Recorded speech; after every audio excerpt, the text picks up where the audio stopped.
విజయసాయిరెడ్డి మనందరికీ తెలుసు. నిన్న ఆయన వైఎస్ఆర్సీపీ పార్టీకి అలాగే రాజకీయాలకి ముఖ్యంగా రాజ్యసభకి అన్నిటికీ రాజీనామా చేసి వ్యవసాయం చేసుకుంటున్నాను అని చెప్పి వెళ్ళిపోయారు. ముఖ్యంగా వైఎస్ కుటుంబానికి, జగన్మోహన్ రెడ్డి గారికి, వైఎస్ఆర్సీపీ పార్టీకి కూడా ఉన్నటువంటి 4 స్తంభాల్లో చాలా కీలకమైనటువంటి స్తంభంగా ఆయన నిలబడి పనిచేసినటువంటి వ్యక్తి. ఈయన రాజకీయాల్లోకి వచ్చి ఎవరికి ఉపయోగపడారు అంటే ఎవరికి శాంతి మనశ్శాంతి కొంతమందికి తప్ప ఎవరికి ఉపయోగపడినటువంటి పరిస్థితి అయితే ఇప్పటి వరకు కనిపించలే. మరి ఈయన రాజకీయాల్లోకి వచ్చి ఓడబొడిచింది ఏంటో కూడా ఆయనకే తెలియాలి. ఎవరికి ఉపయోగపడ్డారు, ప్రజల్లో ఏ ఒక్కడికైనా ఈయన ఉపయోగపడ్డాడా అంటే ఏమో, ఏ శాంతికో అశాంతికో ఉపయోగపడాలో తప్ప ఇంకెవరికి ఉపయోగపడినట్టయితే తెలియలే. ఇకపోతే ముఖ్యంగా నిజంగా మరి జగన్మోహన్ రెడ్డి గారికి అత్యంత సన్నిహితుడు, చాలా ఆయనకి కష్టాల్లో నష్టాల్లో ఉండాల్సినటువంటి వ్యక్తి. మరి ఇప్పుడు ఈరోజు జగన్మోహన్ రెడ్డి గారి ఓటమితో ఎందుకు వెళ్ళిపోతున్నారు అనేది ఆయనకే తెలియాలి. అంతేకాకుండా జగన్మోహన్ రెడ్డి గారికి ఆయన సుఖాల్లో అంటే సంపాదన వచ్చేటప్పుడు ఆయన చాలా జాగ్రత్తగా చార్టర్డ్ అకౌంట్గా ఆయనకు తెచ్చిపెట్టి ఆయన కోట్లు వెచ్చించడంలో ఈయన కూడా చాలా కీలకమైనటువంటి పాత్ర పోషించారు. నిజంగా చెప్పాలంటే జగన్మోహన్ రెడ్డి గారు ఆయన జైలుకు పోతే ఈయన కూడా తీసుకెళ్ళినటువంటి పరిస్థితి. అంటే A1 A2గా ఉండాలి, మనిద్దరం మంచి స్నేహితులు అన్న ఇదిలో ఆయన వెళ్ళటం కూడా మనం చూసాం. అంటే ఇక్కడ వరకు బాగానే ఉంది.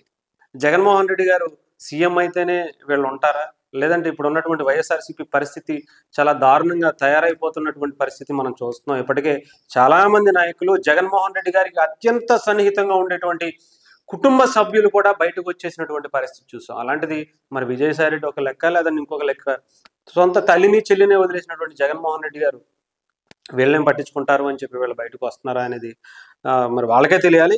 ఇకపోతే నిజంగా సోషల్ మీడియాలో విజయసాయిరెడ్డి గారిని చాలా మంది ఇష్టం వచ్చినట్టుగా మాట్లాడుతాను డెఫినెట్గా నిజంగా. ఎందుకంటే ఆయన మాట్లాడినటువంటి మాటలు, చేసినటువంటి చేష్టలు నోటికి ఉంది కదా అని ఇష్టం వచ్చినట్టు ఏది పడితే అది, ముఖ్యంగా పవన్ కళ్యాణ్ గారిని, జనసేన పార్టీని అవహేళన చేస్తూ అసలు రికగ్నిషన్ లేదు మీకు పార్టీకి అని చెప్పి మాట్లాడినటువంటి మాటలు ఇప్పుడు నిజంగా ఒక్క ఓటమి, నిజంగా పవన్ కళ్యాణ్ గారిని 2019లో ఓడిపోయినటువంటి వ్యక్తి, ఆ ఒక్క ఓటమి పవన్ కళ్యాణ్ గారిని ఆంధ్రప్రదేశ్లో భారతదేశంలో ఒక తిరుగులేని శక్తిగా తయారు చేస్తే, అదే 2024లో జగన్మోహన్ రెడ్డి గారి ఓటమి అధపాతాళానికి వెళ్ళిపోయింది.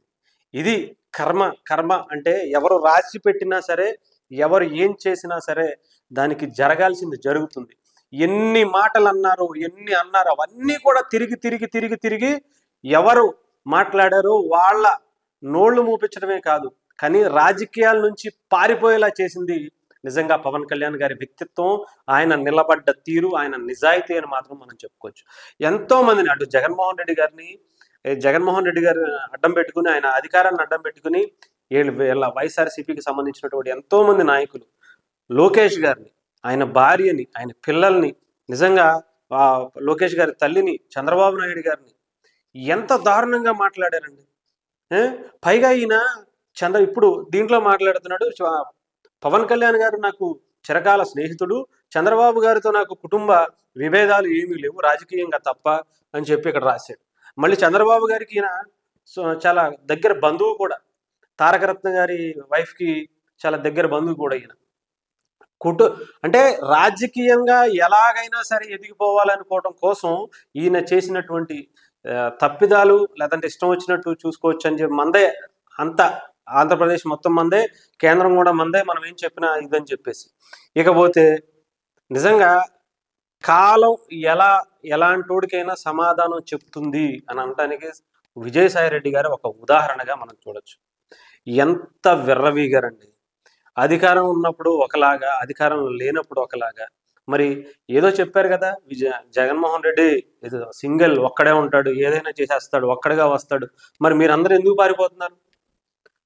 ఇప్పుడు కేసులు ఉన్నాయన్నా, కాకినాడ పోర్టుకి సంబంధించి కేసులు ఉన్నాయా, లేదా వైజాగ్కి సంబంధించినటువంటి కొన్ని కొండలు మింగేశారు అని చెప్పి కేసులు ఉన్నాయని చెప్పి మీరు బయటికి వెళ్ళిపోతే మిమ్మల్ని వదిలేస్తారు అని అనుకుంటున్నారు. నిజంగా ఇది టీడీపీకి కానీ జనసేన పార్టీకి కానీ ఇది ఒక గుణపాఠం కావాలి. ఇతన్ని గనక వదిలేస్తే మిమ్మల్ని మీరు కూడా క్షమించుకోలేనంత తప్పు మీరు చేసినట్టే.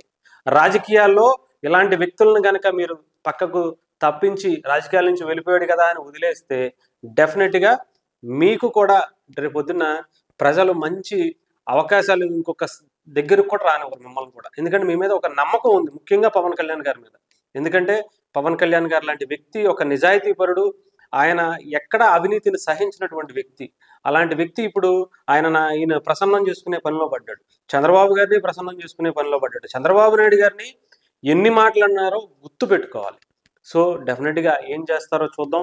విజయసాయి రెడ్డి గారు అనే వ్యక్తి రాజకీయాల నుంచి తప్పుకుంటే, వదిలేస్తే, ఒక్క ఎమ్మెల్యేని లాగేసుకుంటే పోతుంది అనుకున్నటువంటి వ్యక్తి 2 చోట్ల ఓడిపోయినా కూడా ఎవరు ఏం చేయలేరు అనుకున్నటువంటి వ్యక్తి ఈరోజు అధాపాతాళాన్ని తొక్కేయటంతో పాటు పార్టీని కంప్లీట్గా అసలు ఉంటుందా ఊడిపోద్దా అసలు ఏం చేసుకోవాలనుకునే పరిస్థితి.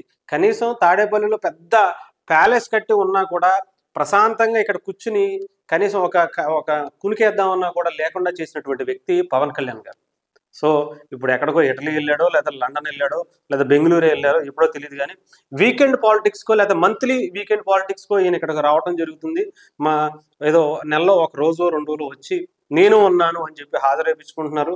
మళ్ళీ ఆయన బెంగళూరు లేదంటే ఇంకో చోటకో వెళ్ళిపోవడం అయితే జరుగుతుంది. సో వైఎస్ఆర్సీపీ పార్టీకి అధికారం ఉంది కదా అని ఎగిరి పడితే ఎవరైనా సరే, రేపొద్దున్న జనసేన కావచ్చు, టీడీపీ కావచ్చు, ఇంకొకరు కావచ్చు, బీజేపీ కావచ్చు, మనం జాగ్రత్తగా ప్రజలకి ఏం చేస్తున్నాం, ఎలా ఉంటున్నాం నిజాయితీగా అనేది ముఖ్యం అని చెప్పి నిజంగా విజయసాయి రెడ్డి గారిని వైఎస్ఆర్సీపీ పార్టీని చూస్తే తెలిసే విధానం మనకు అర్థమవుతుంది.